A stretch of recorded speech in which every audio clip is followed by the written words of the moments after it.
Welcome to this video on power and efficiency in electrical engineering. We will explore how engineers maximize the reliable delivery of electricity.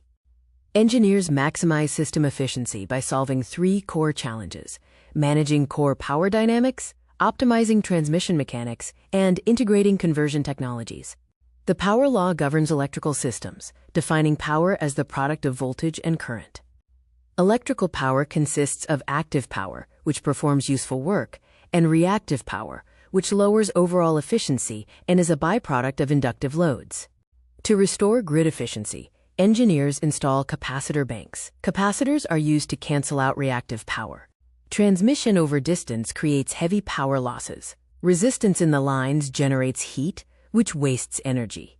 Transformers are vital components that change voltage levels. Step-up transformers are used for long-distance travel, and step-down transformers are used closer to homes and industry.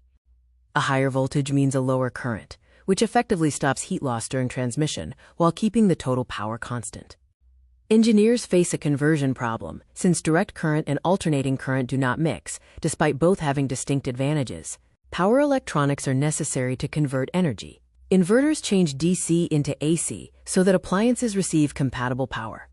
The efficient grid integrates all solutions. Capacitors balance core dynamics, transformers secure transmission, and power electronics enable conversion for end users.